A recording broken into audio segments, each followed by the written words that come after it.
Please rise. Today I will be focusing on trust. Trust.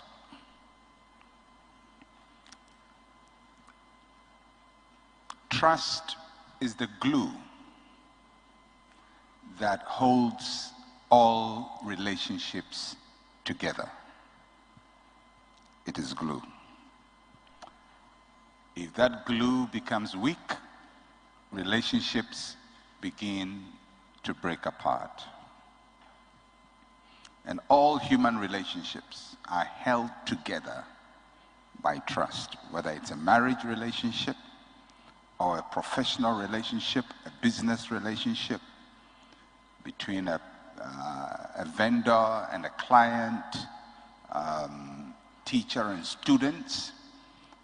All these relationships we have are held together by trust. Whether it's finance, held together by trust. It is not for nothing that most financial institutions, banks, insurance companies have trust in their name. At a certain point in Nigeria, almost every bank was called a trust. Standard Trust, Guaranteed Trust, National Trust, People Trust, especially when there were other public relations difficulties for the nation, with people creating embarrassing situations for everybody in that country. The banks adopted trust in their name. I've seen that that trend is changing because I think they've built enough trust. But it's not only there in that country. In Ghana, when we make our social security contributions, we give it to SSNIT, Social Security and National Insurance Trust, because we need to trust them with our deductions. And hopefully, when we go on retirement, there will be something left for us to enjoy for our pension. When a parent wants to invest for his children, and he wants to invest money in a very secure way, they build a trust fund and then appoint trustees to manage that. So trust is very important. It's important for finances. It's important for relationships. The whole banking industry is based on trust. That's why when trust is undermined in any financial institution, they're going to have a lot of issues to deal with. When people are asked, people who are in relationships, want to marry or are married,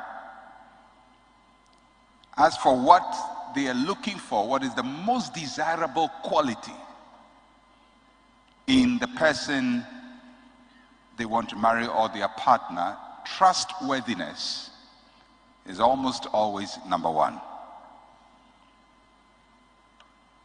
Trust. It's not about being sexy or being attractive, although that gets to be mentioned a lot. But if you ask people, they will tell you, I want somebody I can trust, somebody I can trust to love me, somebody I can trust not to do the wrong thing.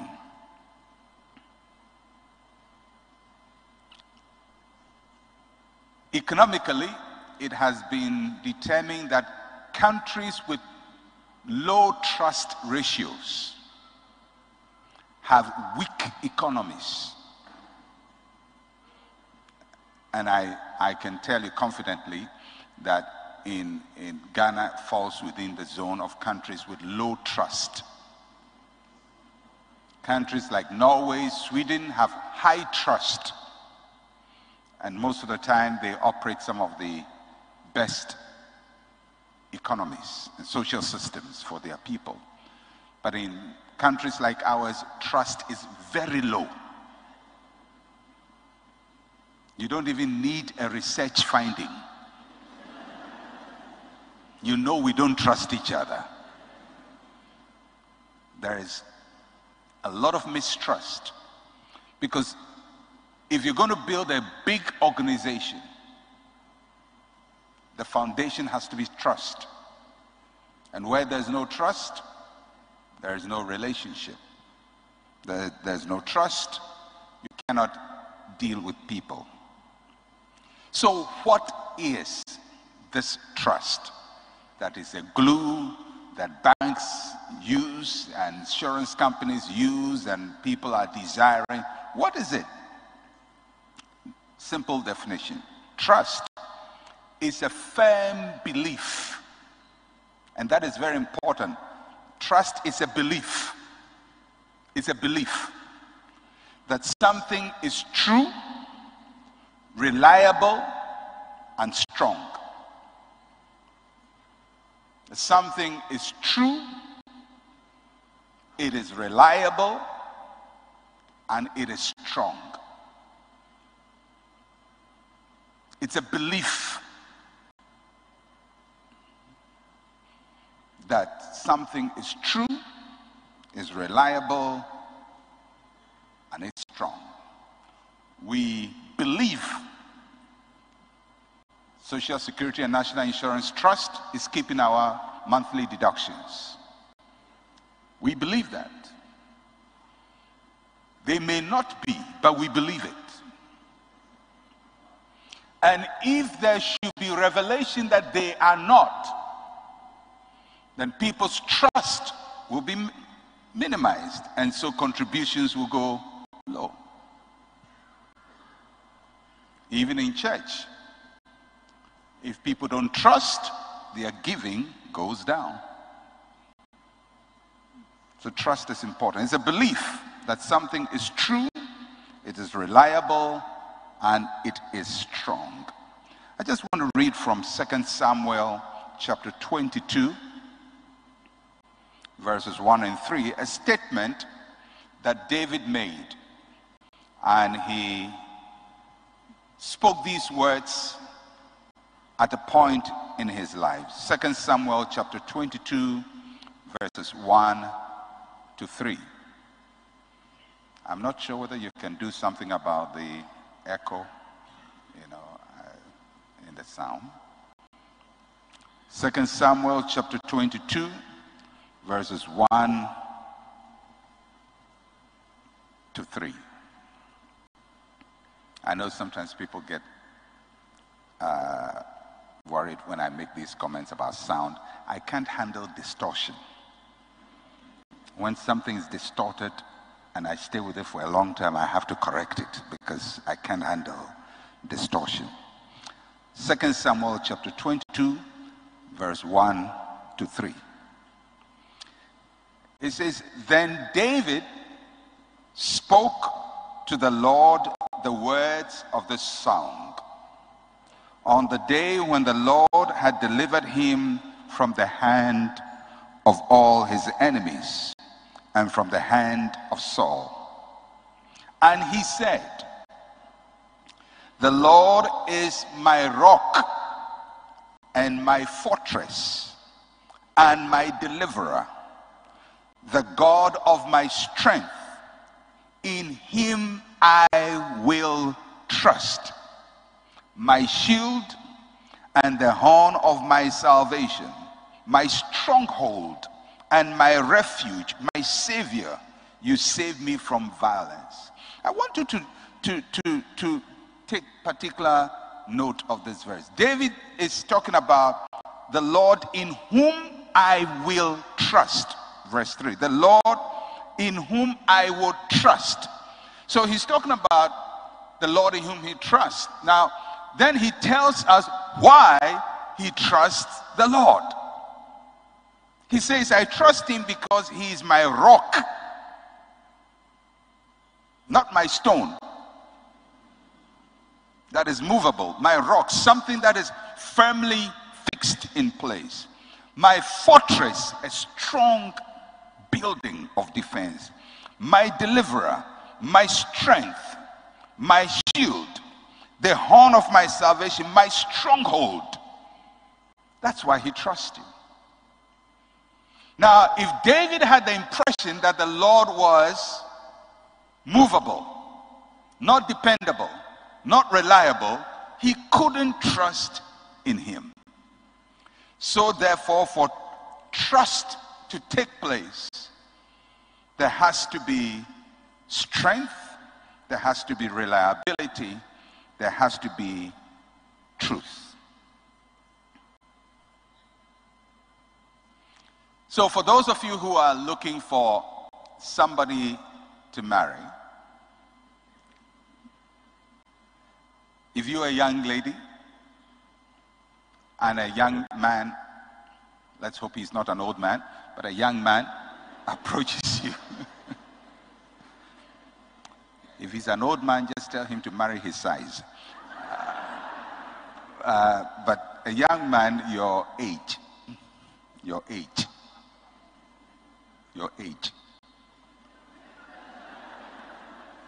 Not somebody's grandfather, your age.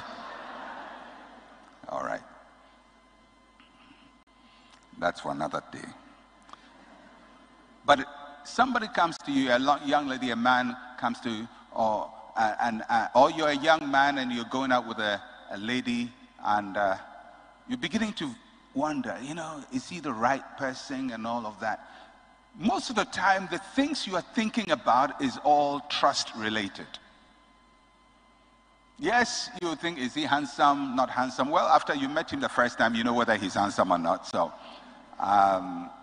if he's not handsome, but he smiles nicely, you just take the smile and leave the handsomeness behind. You can't get the whole package. You just take what comes.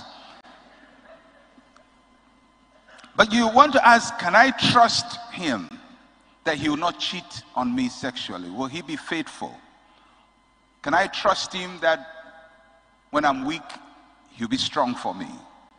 Can I trust him that he will love me above everybody else and really make me feel special? These are the things you are thinking about. It's all about trust. Trust stands on three important legs. Stands on three important legs. Number one is truth. Truth. Facts. Reality. Truth.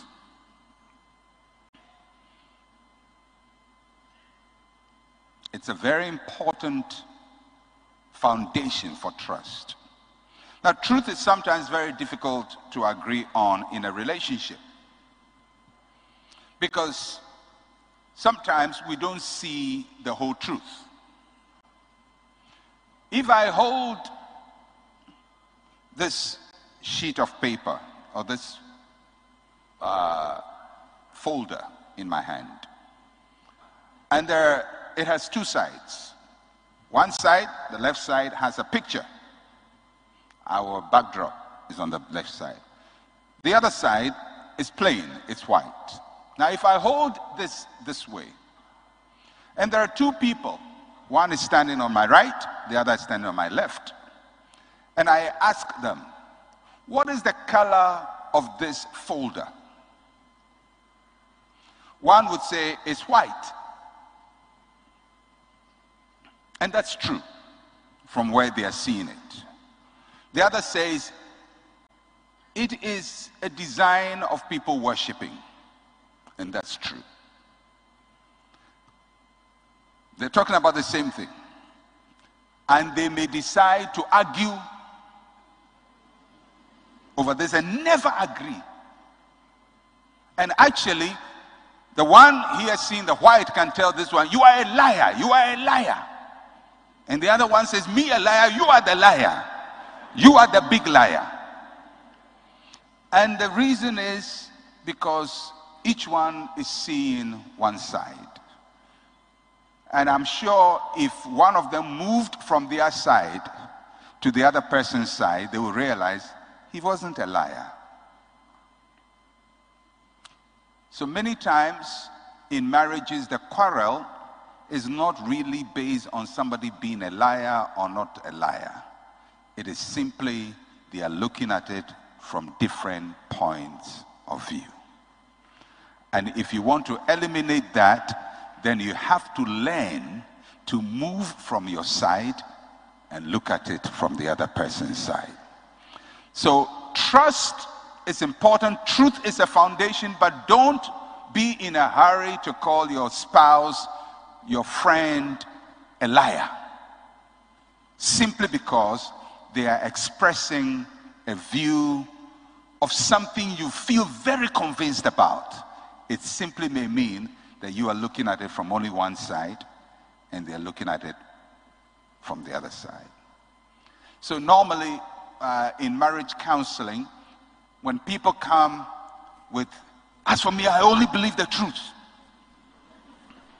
Normally when people tell me that, I become very suspicious of them. As for me, I tell only the truth. Most of the time, they are one view people. They only see it from their view and have no tolerance for other people's views. And so cannot stand and empathize and feel for and understand how the other person sees it. Because we all see things from our point of view, believe you me. In this auditorium, I'm seeing everybody's face because that's my point of view. And some of you are seeing the back of people's heads. That's the only thing you saw in church today, back of people's heads. Because that's where you sit. Now, we're in the same auditorium, but we're looking at it from different perspectives. So, truth is a foundation, but don't be in a hurry to brand somebody a liar simply because they have a different view, unless you've stood where they stood or viewed it from their point of view. You cannot really judge their perspective. But truth is a foundation for trust. The second is reliability. Reliability. Reliability is being constant. Being constant. This refers to the quality of being predictable. We trust things which are constant. We trust that the sun will rise tomorrow morning. I don't need any prediction. I know tomorrow morning by 6 o'clock latest, the sun will be up from the east. And it will not go north. It will go to the west. It's predictable. So I can rely on it for my time, for my calendar, and actually plan a 30-year plan, make a 30-year plan based on the reliability of the sun rising constantly. However, the rain does not rain every day. It rains, temperamentally. So I cannot make constant plans with the rain because I cannot guarantee that tomorrow morning it's going to rain. But I can guarantee tomorrow morning the sun will rise. Reliability means that people can guarantee something with you, guarantee trust. They can guarantee something. You're reliable, you're constant.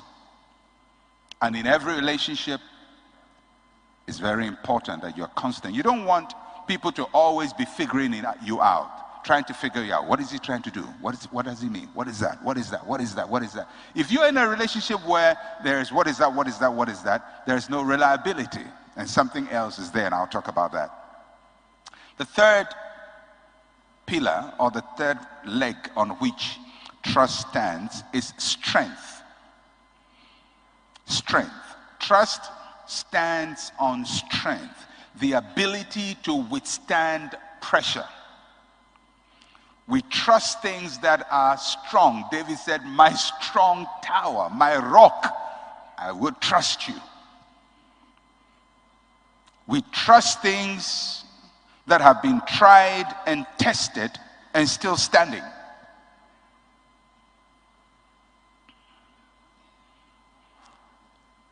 The first time you sit on a chair, most likely, you don't test it. I mean, when you came into church today and you were ushered to your seat, you didn't take the chair, lift it up, examine the legs. Is it strong? No. The first time you are introduced to a chair, you go and sit on it. However, if you sit on that chair and it breaks, the next time you go to sit on it, you will check it.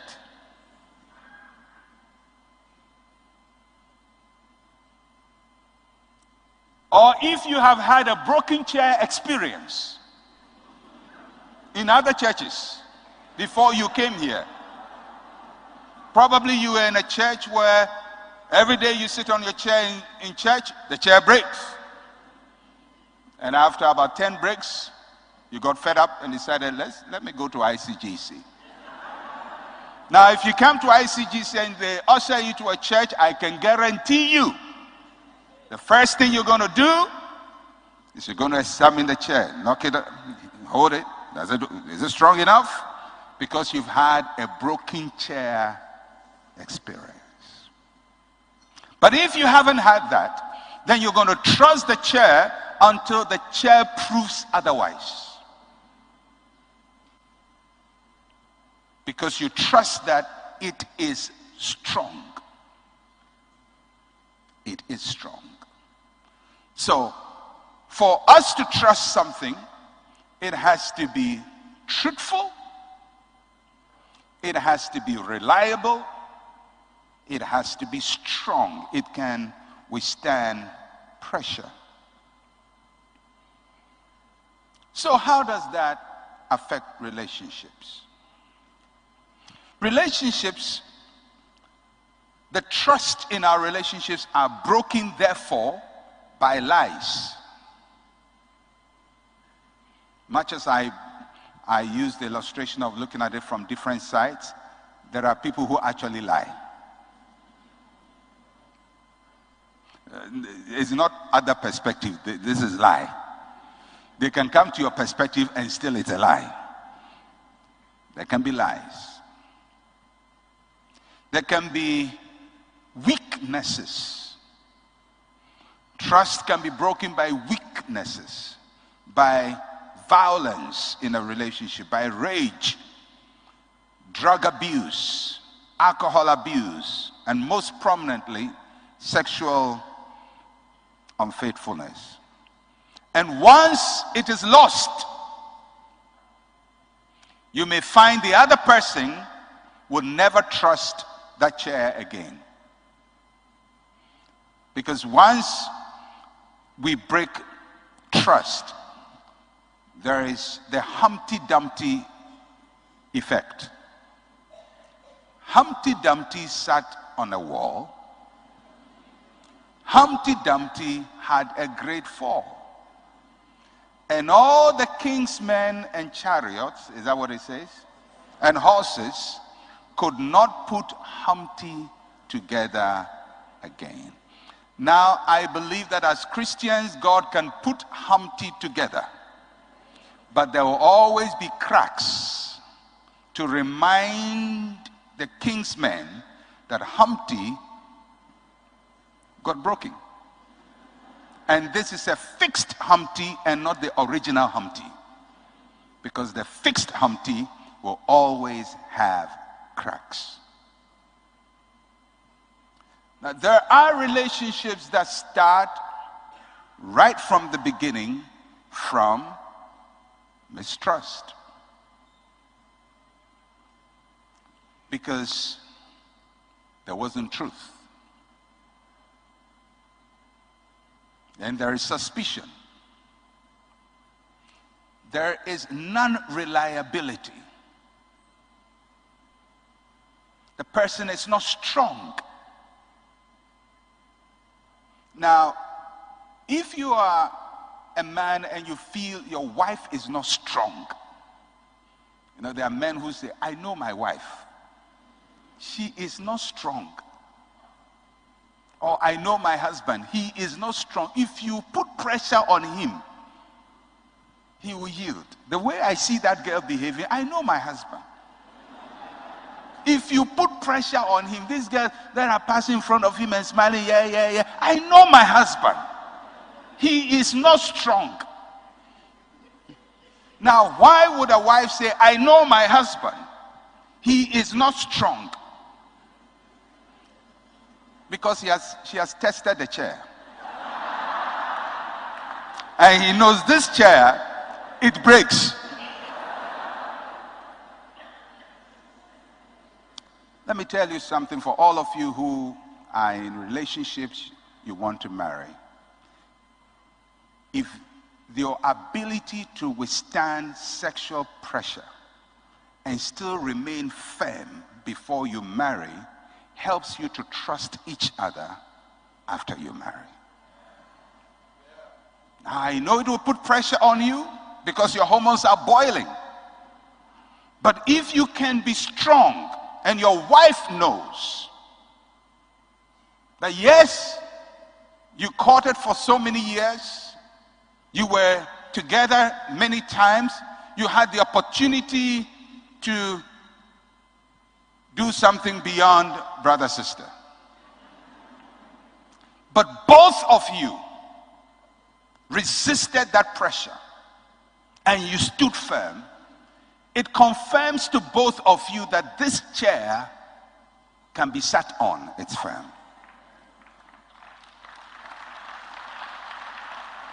But when the chair breaks all the time, especially, you know, it goes in and out, goes in and out, goes in and out.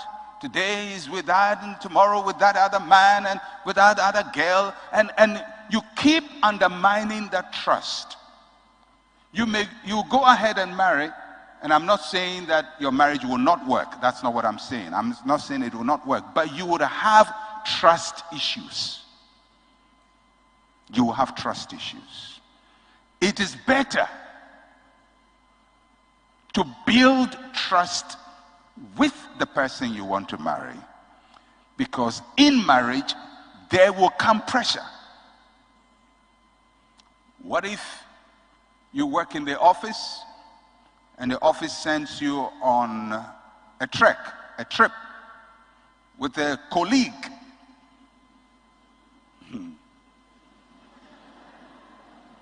You're going somewhere else with your colleague for a seminar, for a workshop. And you're going to be on the same plane or the same bus. You're going to stay in the same hotel. How can your husband be sure that you will be firm? You have to build into your trust bank. And what you do to build into your trust bank is that you should have proven ahead of time that under extreme pressure you can stand. Because if you haven't made that investment, then when you go, the phone calls will be coming every 30 seconds. Where are you? Hey, honey, where are you? Everything okay?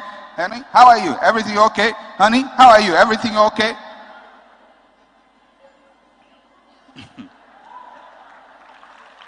What are you doing now? What is that voice I'm hearing? Who is the voice? Who is that voice? So the whole relationship becomes suspicious because the chair breaks. The chair breaks. It's important that we build into the trust investment and make investments of trust in each other.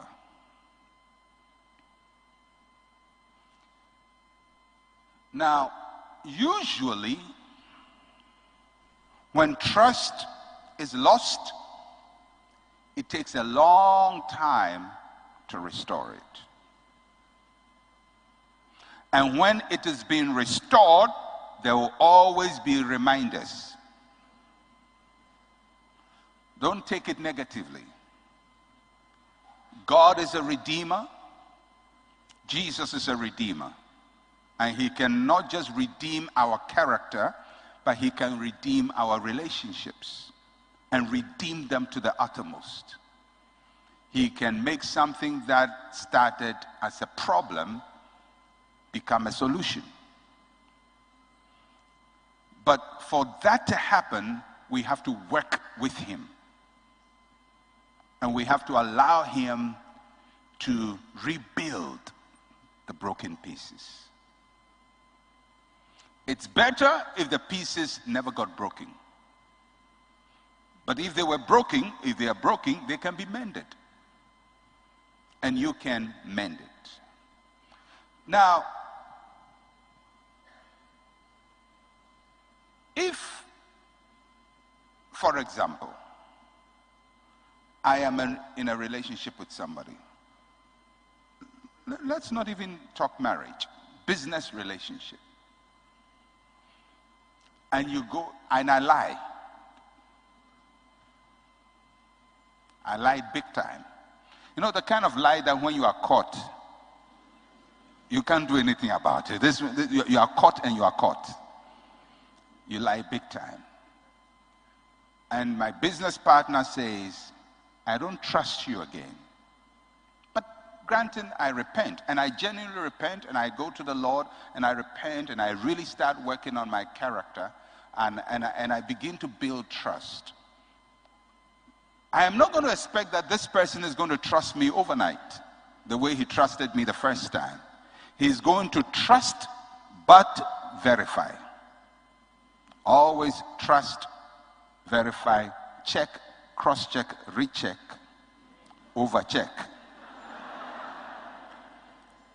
Now, I shouldn't get offended if he does that, because I have opened the door for mistrust.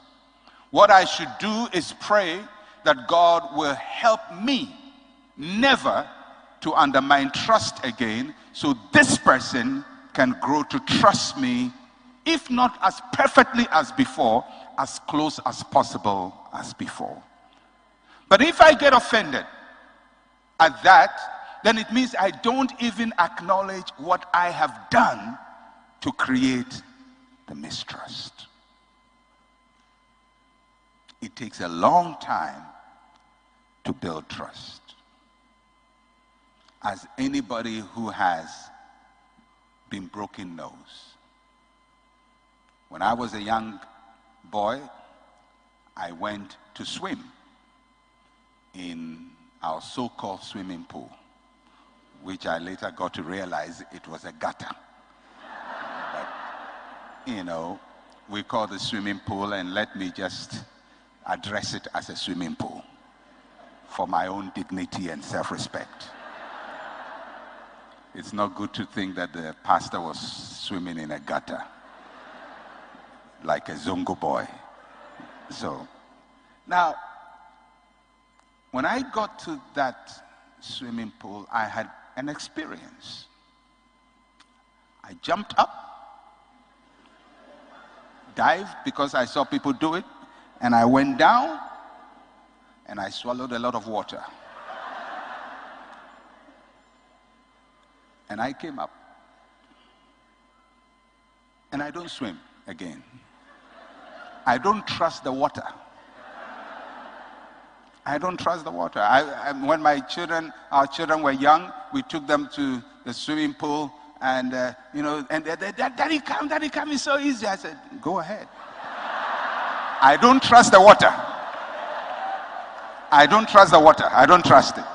You may tell me everything. You may convince me, show me video, tell me to psychoanalyze and deliver myself. I don't trust the water.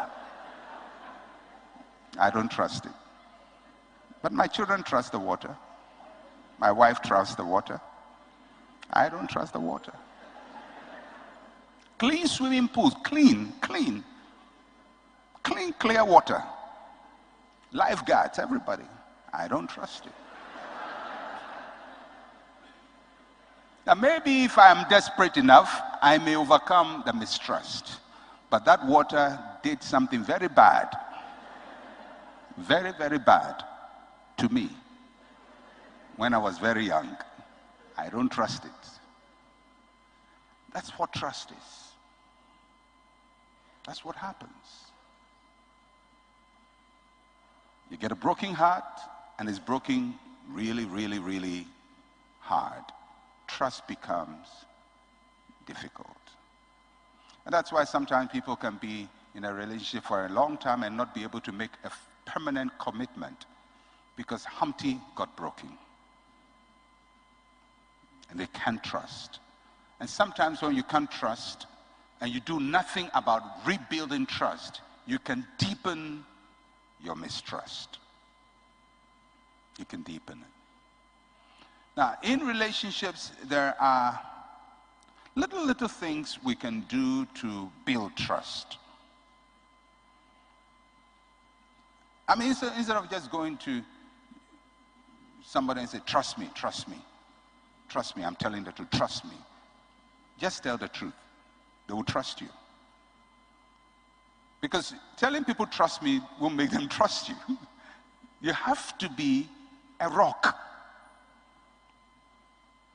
So, for married couples, we have to invest in trust. If, for example, you are a man and you're watching television,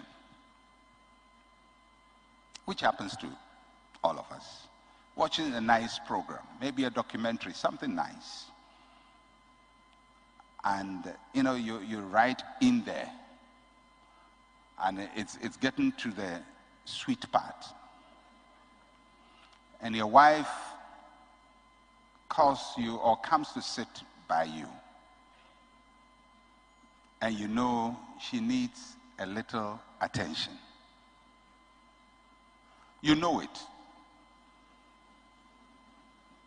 But you like the lion that is going to catch the antelope more than this woman. At this point in time, your priority is lion catching the antelope.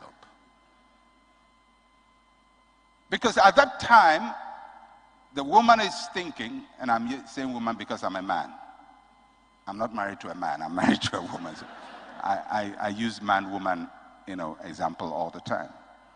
I'm sure if a woman was preaching, she would use husband. It doesn't mean husbands also don't need attention.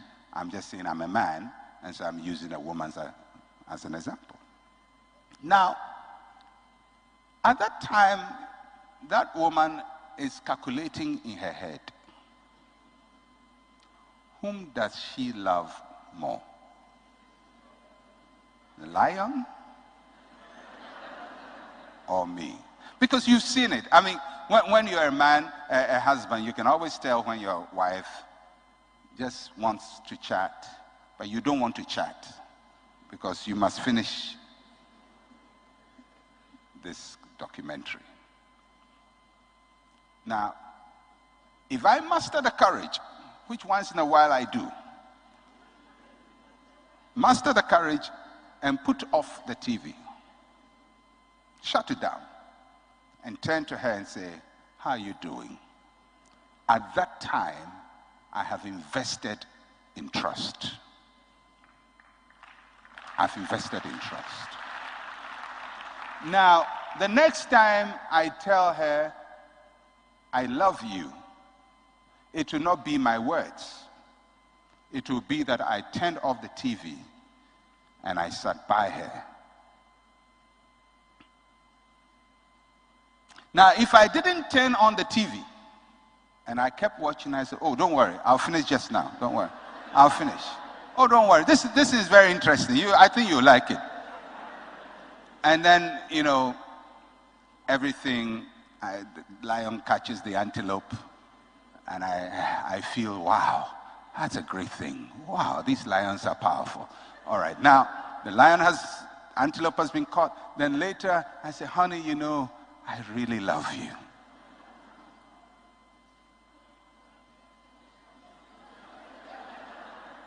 That's why some of you men are wondering, when I tell my wife I love her, she doesn't believe me. Why would she believe you? Why would she believe you? You believe in black stars more than her. Why would she believe you?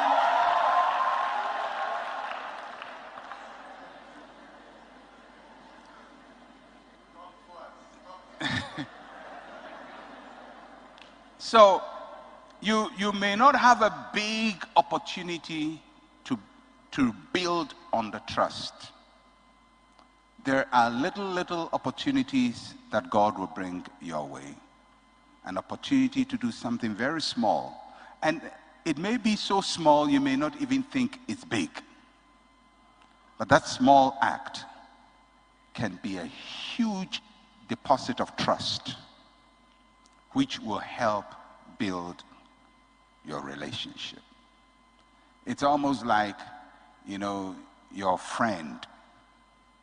Maybe your friend is not in town, and you know your friend has a child in the secondary school, and one Saturday is visitation time, and you know your friend is not there, and they haven't told you to do anything, but you go take food to their child in the secondary school. You've invested in trust.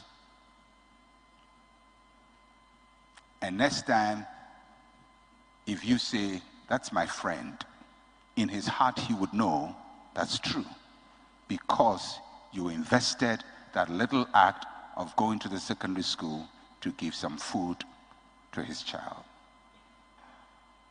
So there will be little moments in our lives, whether in business relationships, in office relationships, in professional relationships, where you invest. And as Christians, one of the things that God helps us with is that the Holy Spirit speaks to us.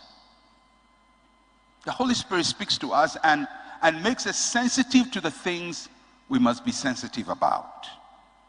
And if we really respond, we can help build the trust in our relationships.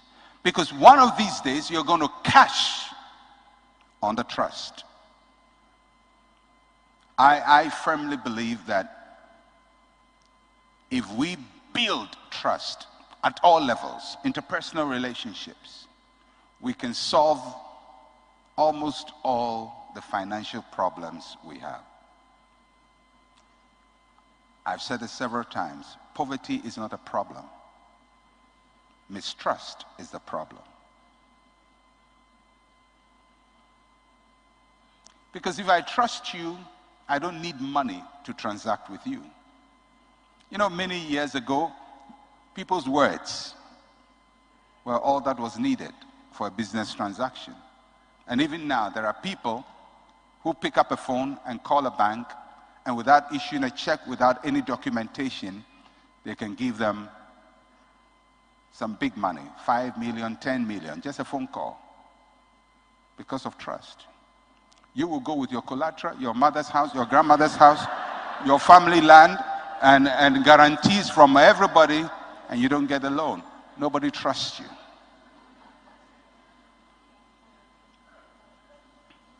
We have the solution to every problem in this church. Every problem, the solution is sitting down here. We can totally eradicate poverty around us. Only on one basis, trust.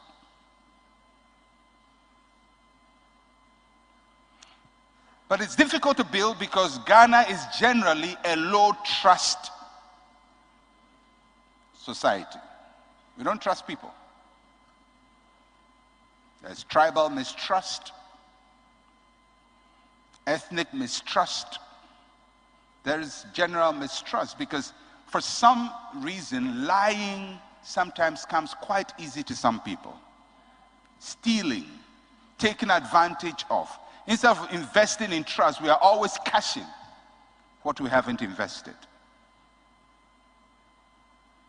Now, if you meet somebody for the first time and you ask him for a favor and you haven't invested in that relationship, that person is not going to trust you again. You know, it happens to all of us. Somebody you haven't met for 25 years shows up after 25 years. Haven't seen him. He's never said hello to you before. And the first day after 25 years that you meet, he's asking for a favor. Now, why would I do that? 25 years, where have you been? What have you invested? But 25 years, you want favor. Sometimes you meet a classmate. After 25, 30 years, he's coming to visit you. You expect that after 20, even if you have a need, at least the first 3 visits, make an investment. Just, oh, we haven't met for so long. I just wanted to see you and see how you are. How is it, everything? Oh, we are, you know, and so we laugh, want to come again next time, invest. And then I will begin to think, well, I think this guy is a genuine guy. And then the 4th visit, he said, anyway, I have a little problem. Invest in it. All right. Don't make demands on people when you haven't invested emotionally into them. Don't ask for favors from people when you haven't made any investment into them.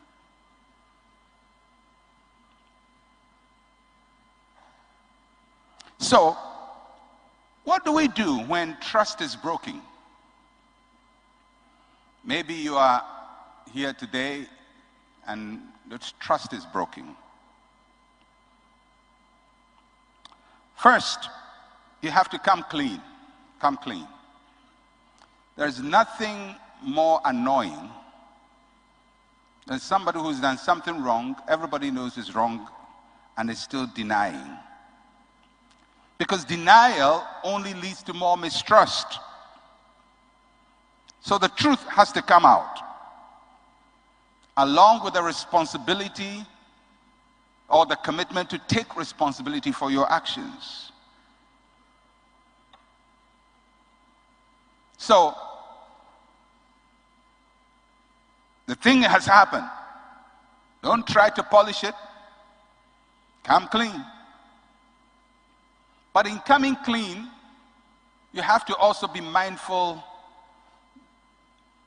that at this time you are dealing with a person who has been wounded.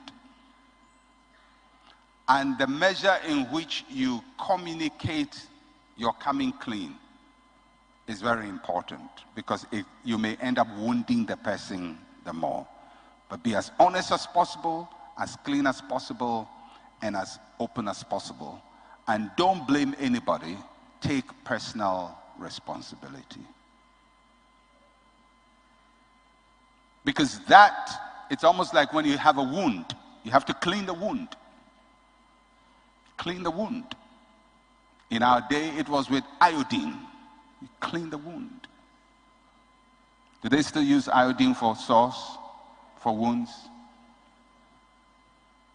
When you went to play football in the neighborhood, you come with scratches, and I don't know why it always happens. You're going to bust your toe because we didn't have boots. Thank God for the children of today. They have sneakers.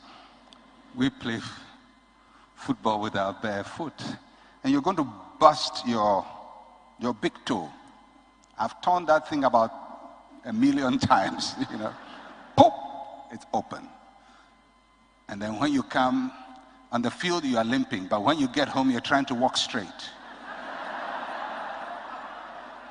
You know, sometimes children think parents don't think. Parents, they think. They can get you. So your mother is going to look and say, what's happening? Oh, nothing. Why are you walking like that? Oh, I fell down small when I was playing. Come, let me see. Then the culprit is seen. Busted toe. Iodine. Here I come. And you're going to scream and scream and scream.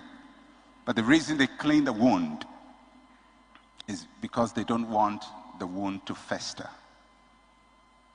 If you don't want to fester the relationship, come clean. Come clean. Bring the iodine out. Bring the rubbing alcohol. Clean it up. It's going to hurt you. It's going to wound you. But it's going to prepare the way for the healing of the relationship. Come clean about it. Don't try to hide. Come clean. It won't solve everything, but it will help in the healing. Being defensive, righteous, or casual about the problem never works. Sometimes, people go into reverse anger. What they have done comes out and they burst out angry. You have sinned. You have gone to do that nasty thing, and we're talking about it, and you are angry. You can't be angry. Neither can you be casual about it. You can't treat it as if it's nothing. It's serious. If somebody has been sending you texts at 3 a.m., it's serious.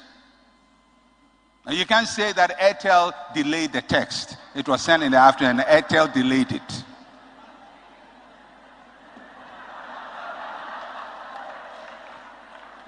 It's 3 a.m. Now, what is that man doing at 3 a.m. at this time to send you, a married woman, a text that said, "I miss you"? And he said, well, but he's saying it in a brotherly way. 3 a.m. I miss you is not brotherly. It is a very dangerous "I miss you" at 3 a.m. That man is dreaming bad dreams wherever he is, and he's transferring it.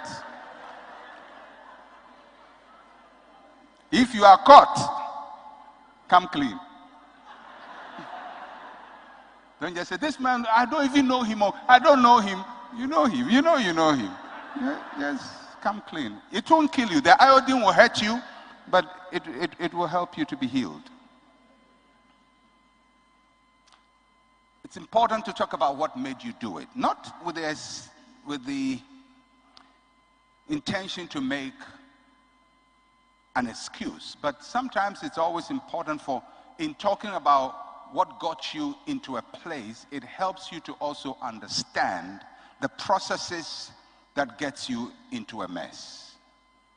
The more you talk about it, the more you do a pathology of your weaknesses.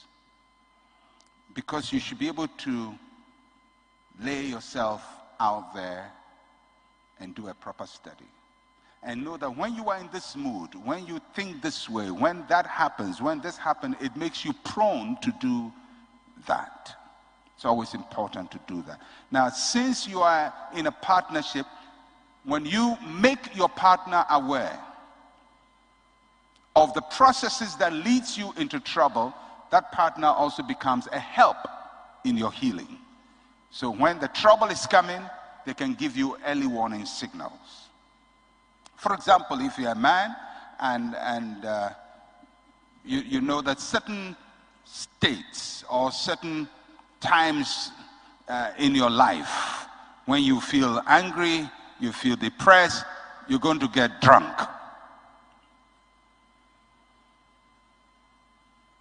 And your partner knows that, your wife knows that. It helps her when she sees you getting into that mood to try to cheer you up and to help to manage your mood so you don't get to the point where you have to go and get drunk.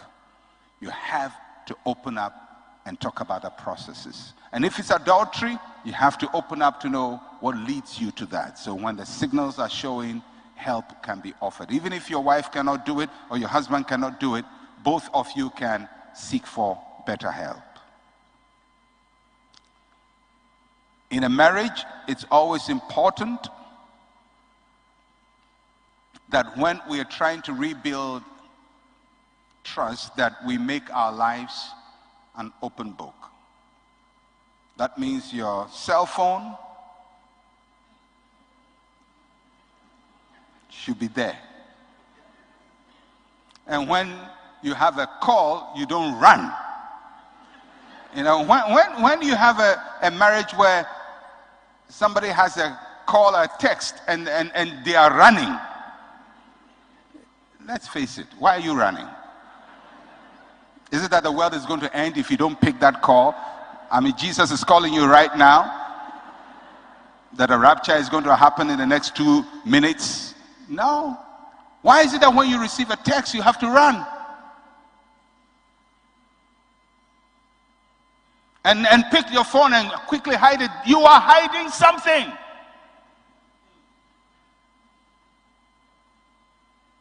You are hiding something.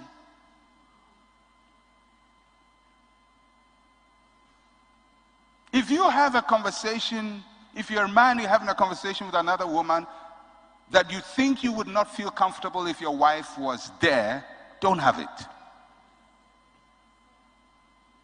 Don't have it. The same way if you're a woman. This conversation that is happening, if my husband was sitting by me, will I encourage it? Then don't have it.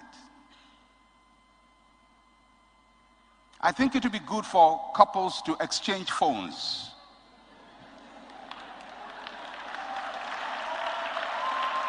Don't you think so? Exchange phones for 24 hours.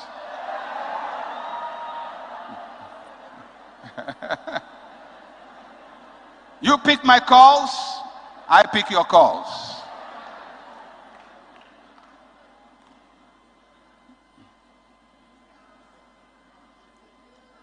Especially those of you who are courting, who are not yet married. Exchange phones. The young man opened his mouth.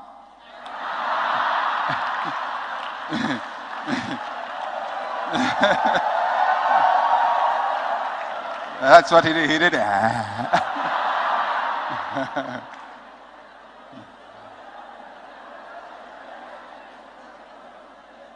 I think it should be a good program. Phone exchange day. That's a girl you want to marry? Get my phone. That's a man.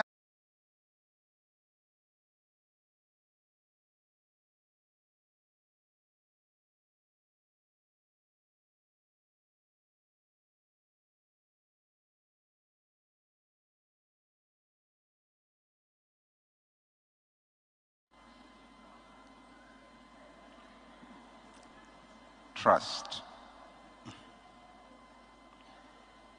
I believe that when trust has been broken, these steps are very important. Much as all of us want our privacy, I think when trust is broken, we have to sacrifice personal privacy for trust, to build trust. And it's important, if you're a married couple and trust has been broken, that you renew your vows again. And you take time to talk about your relationship again and ask God to rebuild it for you. The grace of the gospel and of Christ, God's grace, is abundant. And where sin abounds, grace much more abounds. But grace must not be toyed with. We avail ourselves of the grace of God so he can build that which has been broken. He can restore what has been broken. He can make Humpty come together and learn not to sit on the wall again. And if we go to him, he'll repair us. Sometimes in a relationship, things can go wrong very wrong. It doesn't mean it will go permanently wrong. It means that there is a sign. God is telling you, this is it. You need to work in this area, because especially if you want a marriage relationship, it's a long journey. 50 years, 60 years for some people. It's a long journey. You're going to be stuck with one person for a very long time. So it's better that you repair the problems when they show up very early, so that the long range would be an enjoyable relationship. I just trust God that he will help all of us to build trust in our relationships. At whatever level we are, whether it's courtship, or we're married, or we're business partners, or we're friends, that we will make effort to invest in building trust with truth, with reliability, and with strength. God bless you. Well, we're going to take...